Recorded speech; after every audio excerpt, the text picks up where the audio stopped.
వామ్మో, ఏం కొట్టిందన్నా?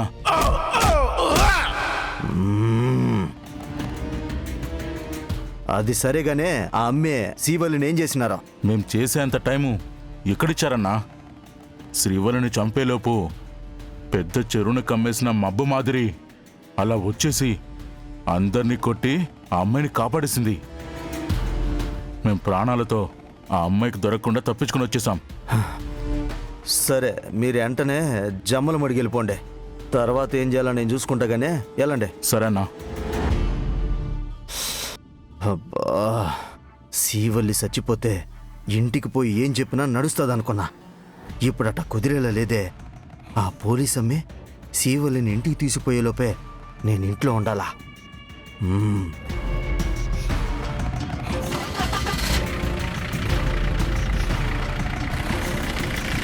ఏంటి బాబాయ్ ఇది? పిన్ని వాళ్ళు మనకు చెప్పకుండా శ్రీవల్లిని ఊరికి పంపించడం ఏంటి?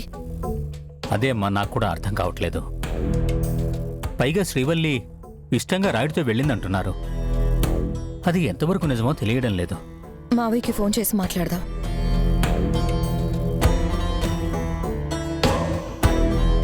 నాకు వేరే పనుంది, తర్వాత చూస్తాను.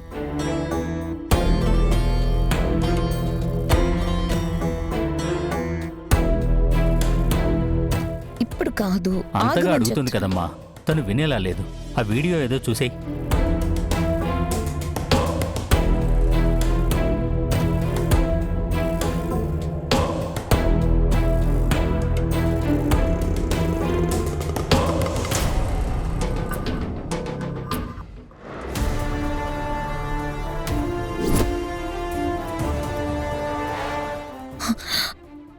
ఏమైందమ్మా కౌశికి? కీర్తి డాన్స్ వీడియోని ఎందుకంత సీరియస్గా చూస్తున్నావు? మీరే చూడండి బాబాయ్.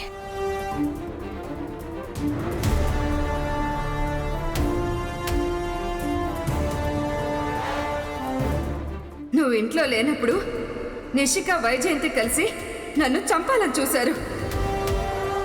అంటే ఇందాక ఆదిలక్ష్మి చెప్పింది నిజమే అన్నమాట.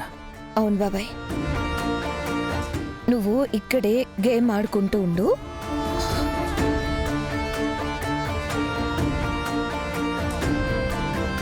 నిషిక, నిషిక, నిషిక, నిషిక.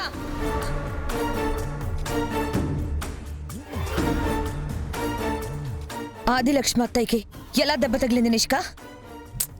చెప్పాం కదా వదినా, ఆవిడ కాలు జారి కింద పడింది, తలకి దెబ్బ తగిలించుకుంది. ఆ దెబ్బని అలుసుగా తీసుకుని నీకు మాకు దూరం పెంచాలా? మన కుటుంబాన్ని ముక్కలు చేయాలని చూస్తా ఉండది. అత్తయ్యకి మనం కలిసి ఉండడం అస్సలు ఇష్టం లేదు కదా అక్క. అందుకే నిషి వాళ్ళ మీద నిందలు వేయాలని చూస్తుంది. అత్తయ్య నింద మోపాలని చూడడం లేదు యువరాజ్, నిజం చెప్తుంది. అంటే ఇప్పుడు మీరు ఆవిడ మాటలు నమ్ముతున్నారు వదినా? మేము కావాలని ఆవిడని కింద పడేలా చేశాము అంటున్నారా? కాదు నిష్క, నువ్వు మా అత్తయ్యని కిందకి నెట్టేసావంటున్నాను.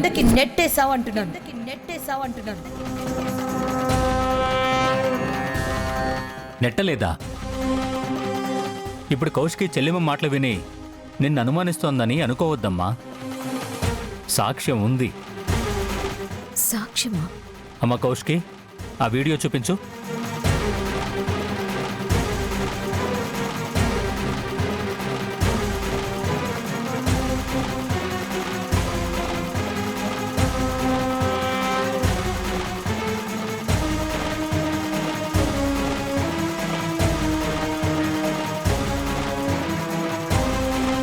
అమ్మి మొహం చూస్తే దొరికిపోయినట్టు అనిపిస్తా ఉండదే. ఈ వీడియోలో అత్తయ్య కాలు జారి కింద పడినట్టు కానీ అత్తయ్య అబద్ధం చెప్తున్నట్టు కానీ అనిపించడం లేదు నిష్క. మీరు అబద్ధం చెప్తున్నట్టు అనిపిస్తుంది. అమ్మో అమ్మో అమ్మో, వామ్మో, ఎంత మోసం! నన్నే చంపాలని చూసి మళ్ళీ నేనే అబద్ధం చెప్తున్నానంటారా? నేను చెప్పాను కదా కౌశికి, వీళ్ళందరూ కలిసి నన్ను చంపాలని చూస్తున్నారు. ఏంటమ్మా నిష్క ఇది? మనుషుల ప్రాణాలంటే ఆటలుగా ఉందా? ఆదిలక్ష్మికి ఏమీ కాలేదు కాబట్టి సరిపోయింది. ఏదైనా జరుగుంటే సురేష్కి ఏం సమాధానం చెప్పేవాళ్ళం? ఈ పని నువ్వు ఒక్కదానివే చేసావా లేదా ముగ్గురు కలిసి చేశారా?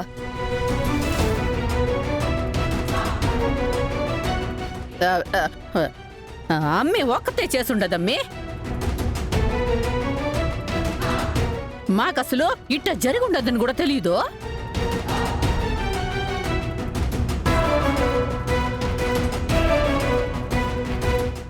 ఏందమ్మి అట్ట చూస్తూ ఉండవు? ఎంత కోపం ఉంటే మాత్రమో అట్ట అమ్మిని తోయడం తప్పు కదా? అవునత్తయ్య, చాలా తప్పు. ఎప్పుడు చూడు నా కుటుంబం మంచి వాళ్ళు మహాత్ములు అంటావు కదా, ఇప్పుడేమంటావు కౌశికి? చెప్పు, ఏమంటావు? నిషిక ఆవేశంలో తప్పు చేసింది అత్తయ్య.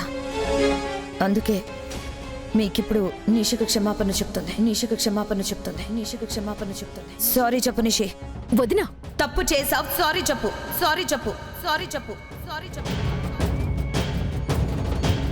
ఆ అమ్మి నీ ఫేస్ ప్యాక్ లో కారం కలిపిందన్న కోపంలోనే నువ్విట్టా చేసినా అది మాత్రమో తప్పమ్మి. కాబట్టి సారీ చెప్పు.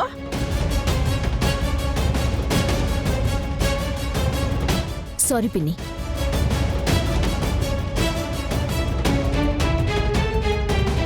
నిషి, నిషి, ఆగు నిషి. అయ్యో, ఇప్పుడు ఏమంటుందో.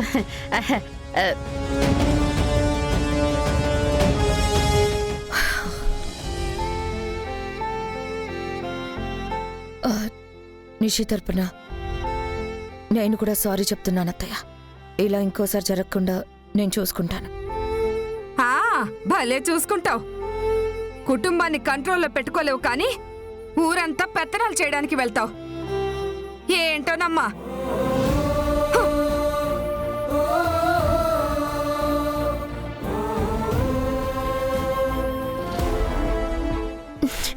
అమ్మి, అమ్మి, నేను చెప్పేది నమ్మి. ఏమినాలత్తయ్య? ఆదిలక్ష్మి అత్తయ్యని నెట్టింది నేనే కదా. సారీ చెప్పా, ఇంకా ఇందులో వినటానికేముంది? అమ్మా, ఎందుకు ఇది నిషి ప్లాన్ మాత్రమే అని చెప్పావమ్మా? ముగ్గురం కలిసి అనుకొని చేసామని చెప్పుండొచ్చు కదా. అట్లా చెప్తే ఆ కౌశికి మీ నాయన పెద్ద పంచాయతీ పెట్టుండేవాళ్ళపోడా. అమ్మి నిషి, ఒక తూరు నేను చెప్పేది నేను ఏటికట్ట చెప్పుండాను, నీకే అర్థమవుతుంది. సరే చెప్పండి. ముందుగా నువ్వు నన్ను క్షమించాలమ్మి. మనము ఒక పెద్ద సమస్య నుంచి తప్పించుకునేదానికే చిన్న అబద్ధం చెప్పుండాను. మనము అంత ప్లాన్ చేసినా కూడా జగదాత్రి మన ప్లాన్ని కనిపెట్టి ఇంటికొచ్చి మా అన్నని ఎత్తుకుంటూ పోయిండదు గదో. అవును. అమ్మి ఎట్టాయినా శ్రీవల్లిని పట్టుకోలేదు. అప్పుడు ఇంటికొచ్చి ఇదంతా మనమే కావాలని చేసుండమని అంటుంది కదో.